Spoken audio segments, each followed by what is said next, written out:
Oi, como vocês estão? Como é que estão as coisas por aí? Uma decisão delicada, muito delicada. Para mim, tá sendo bem delicado viver essa fase. Ontem foi o primeiro dia de aula integral para Zoe. Primeiro dia que ela passou por muito tempo na creche.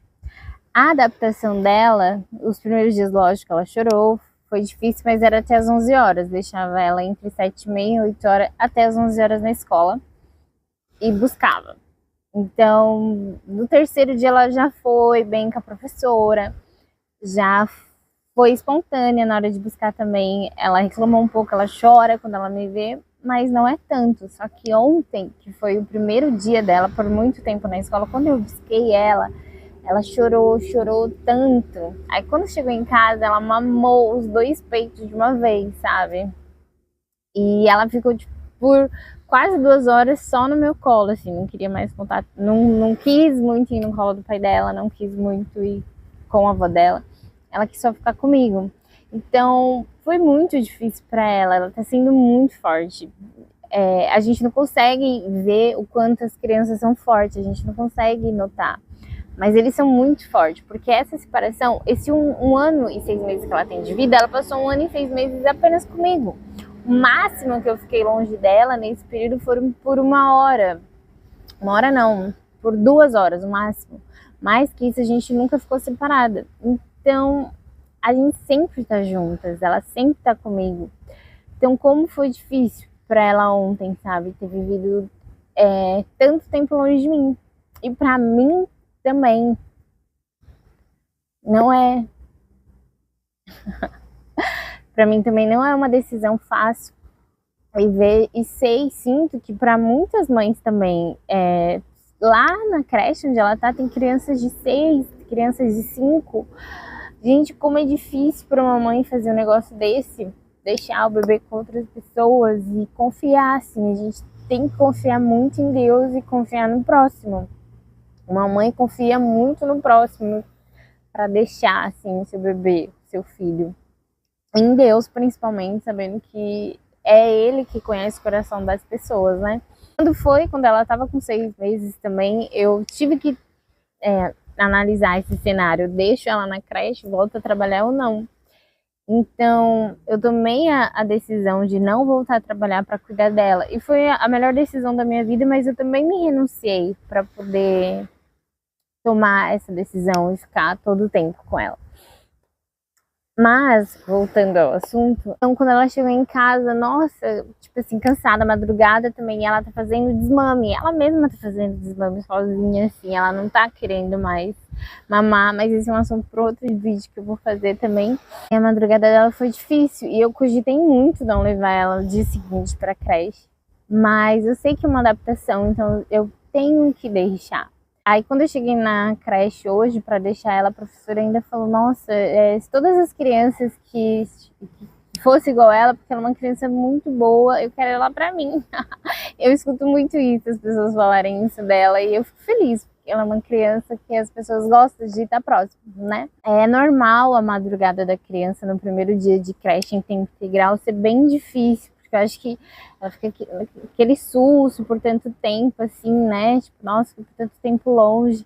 Então a madrugada é difícil para ela, porque o dia dela foi difícil, mesmo que ela brincou, se divertiu. A criança sente falta. Então eu achei que ela vai brincar, vai se divertir, não vai sentir minha falta. Ela sentiu o fato dela ter ficado grudada aquele tempo todo comigo e não ter me soltado mais, foi porque ela também sentiu minha falta. Não é uma decisão tão simples para uma mãe. Pessoas que estão à nossa volta, às vezes acham que sim, às vezes acham eu só deixar na creche, a criança vai se adaptar, a criança é forte, a criança entende, mas é um desvínculo muito forte, uma mudança muito forte. Não deixa de ser difícil para nenhum dos lados. Só que eu preciso tomar essa decisão agora, que ela tá com 1 ano e 6 meses, porque pro futuro dela, porque o fato de eu estar aqui, conseguir ter tempo pro YouTube, conseguir parar para gravar, é um futuro próximo que vai vir para ela, sabe? Vai vir benefício para ela também. Então, assim como qualquer mãe, a gente precisa pesar na balança, né? Tipo, as nossas decisões, quais são os ônus e quais são os bônus dessa decisão. O fato da gente também ter se mudado, ter vindo para um lugar mais seguro, com tipo uma cidade pequena, as pessoas se conhecem mais. Ela nunca tá sozinha, tá só com alguém, sabe? Ela sempre tá com mais crianças, mais instrutores, mais professores. Então, eu falei, eu já tomei essa decisão não só por mim, de ter se mudado para um lugar seguro, por ela, pelo meu marido. Então, eu preciso tomar essa decisão de deixar ela esse tempo longe de mim, sabe? Um propósito, que é igual alguns vídeos que eu falo aqui, que é bom quando a gente tem um propósito, e esse é meu propósito, sabe? Trazer um futuro melhor, trazer uma vida mais estável para ela, trazer uma vida com mais segurança. Então, eu preciso fazer isso, sabe? Neste momento, eu preciso me desvincular dela. Não tá sendo fácil, mas eu preciso desvincular, assim, preciso deixar outra pessoa cuidar dela neste momento para eu conseguir estar aqui trabalhando para que a vida dela seja mais estável, para que o futuro dela seja um futuro bom também. Nesse 1 ano e 6 meses, ela foi minha maior companhia. Ela foi a pessoa que esteve mais comigo e eu fiz de tudo ao máximo para sempre estar feliz, sempre estar mostrando que para ela acordar bem, pro dia dela ser bom, para ela ser uma criança assim, espontânea, alegre, sabe? Então, esse 1 ano e 6 meses eu me dediquei totalmente para ela, assim, fora antes, né, na gestação. Mas esse 1 ano e 6 meses de vida dela, eu renunciei muita coisa. A mulher renuncia muita coisa, né? Pela família. Então eu não deixei de fazer isso também, não deixei de me renunciar. Também me renunciei.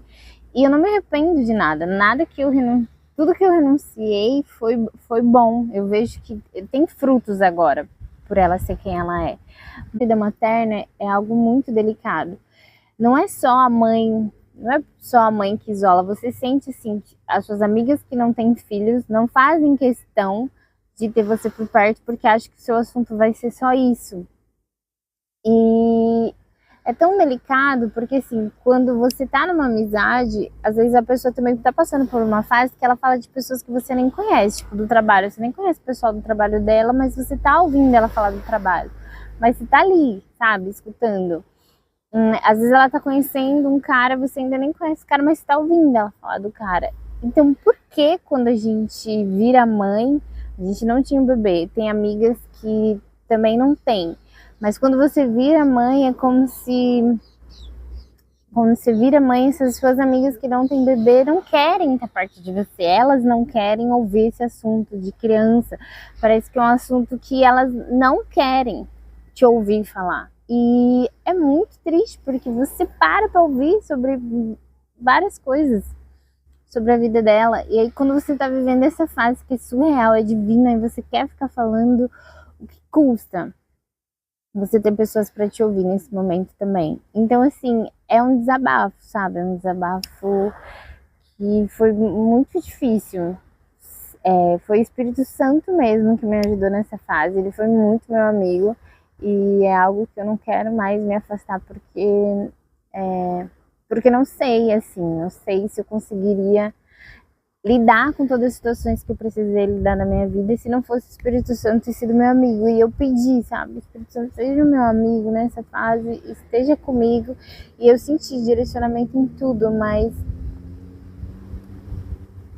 é muito difícil ter que lidar com a solidão materna nessa fase.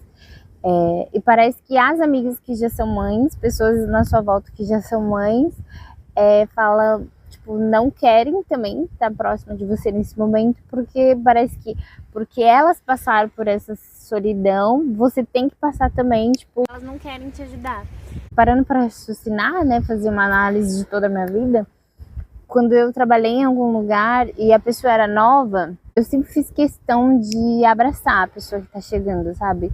De chamar a pessoa, vamos lá, vamos almoçar com a menina, vamos chamar ela para almoçar, ou a gente paga o primeiro almoço, vamos lá conversar, tipo, de chamar a pessoa, de fazer amizade com a pessoa, porque eu sei o quanto é ruim você ser nova num lugar certo, né? Tipo, você vivenciar algo novo. E é como assim, por que as mães que já são mães não fazem isso com você também, sabe? Tipo, nossa, você tá virando mãe. Quando tem a chegada do bebê, mesmo que, tipo, no começo você não quer receber visitas, porque é muito recém-nascido, mas, tipo, fazer questão de estar presente, sabe? Fazer questão de te mandar mensagem. É como se não vou fazer essa questão para que ela vivencie essa dor sozinha. E eu ouvi isso já, não diretamente assim para mim, mas para bom entendedor minha palavra basta, sabe? Então eu queria assim desabafar, dizer que tudo isso que uma mulher vive, sabe, é muito forte. Tipo, são muitas mudanças que você fica, meu Deus do céu, não deixa de ser prazeroso. É como assim, nisso da solidão, eu também fiz uma reflexão de toda a minha vida. Muitas coisas eu fiz sozinha na minha vida. Se eu precisava ir num curso, eu fiz um curso longe de casa. Tipo, eu tinha que andar bastante, não tinha como eu pagar, tipo, condição. Então eu andava de um bairro para o outro, do bairro onde eu morava até o local do curso, tipo, uns 2 bairros eu passava para até chegar no bairro lá. Eu fiz isso sozinha, não tinha nenhuma amiga minha que estava fazendo aquele curso. Eu vi que tinha, sabia que era gratuito, fui fazer a inscrição e fui sozinha.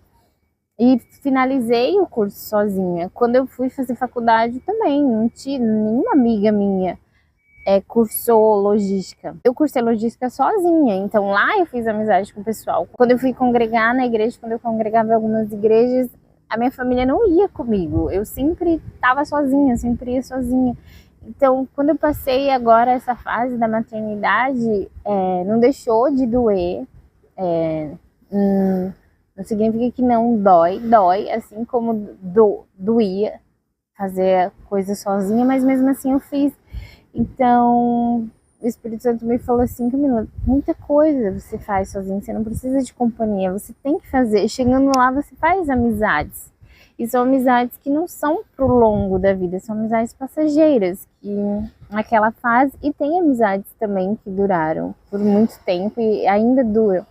Só que é assim, é a vida, sabe? Então, na maternidade eu também consegui enxergar desse jeito, porque muita coisa a gente vai viver só, muitas fases da nossa vida a gente vai ter que superar sozinho e ninguém vai ver, ninguém, a não ser você e Deus, sabe? Nem quem tá ali do seu lado. Tipo, eu vivi muita coisa da maternidade com Wesley. Ele foi a minha maior companhia, tirando a Zoe, neste período. Se não fosse eu, era ele.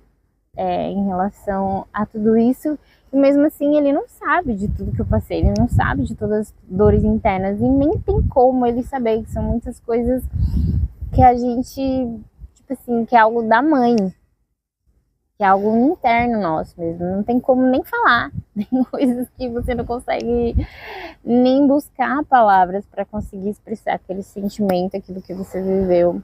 E meu Deus do céu, sabe? Então, não tá sendo, assim, uma fase fácil para mim.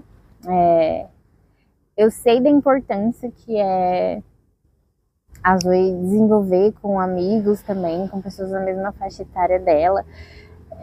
Eu sei que eu preciso viver esse momento agora, sabe? Eu sei, mas eu sei que eu preciso deixar ela na creche agora, nesse momento, nessa fase. Mas não deixa de doer, sabe? Igual a solidão materna. Não significa que eu sei que existe isso, solidão materna. Não significa que não doa. Tá doendo, sabe? Então, nesse vídeo é um desabafo, sabe? Eu queria compartilhar. E se você também tá passando por isso, me conta. Que, sabe, existe isso. Muitas vezes a gente vai se sentir só, vai se sentir sozinha. Mas a gente também não precisa, sabe? Pede a ajuda do Espírito Santo, um consolo, para ele te consolar nessa fase e que tá tudo bem também. Você não precisa ter ninguém 24 horas com você. Você, tipo assim, outra pessoa, né? Físico. E que se você também tá sentindo sozinha, é só uma fase, sabe? E é algo que eu tenho orado bastante e também já percebi algumas respostas, sabe? Pedindo companhia, sabe? De mulheres que estejam vivendo o mesmo que eu. pra gente conseguir conversar, desabafar, falar de tudo isso que a gente vive. Sabe, é bom quando a gente tem pessoas para compartilhar, para contar, mas é bom também você conseguir superar o que precisa ser superado sozinho, sabe? Você ter esse momento de. E é Deus, sabe, que coloca esse tempo de solidão, esse tempo de amadurecimento, esse tempo de renovo, sabe? E é uma renovação interna. Quando você volta diferente, com novas ideias, com mudada. Isso é bom também, mas não deixa de doer, sabe? É só isso que eu queria compartilhar com vocês, assim. Não significa que você tá superando, tá vivendo e tá tentando passar por aquela fase de uma maneira madura. Não significa que não doa, sabe? Dói, mas a gente supera. A vida é isso, superações, começos, renovo, mudança. E eu quis contar pra vocês tudo isso que eu tô vivendo. Me contem aí se você tá vivendo isso, como tá sendo. E em breve a gente conversa ainda mais, muito mais sobre tudo isso. Beijos, fiquem com Deus.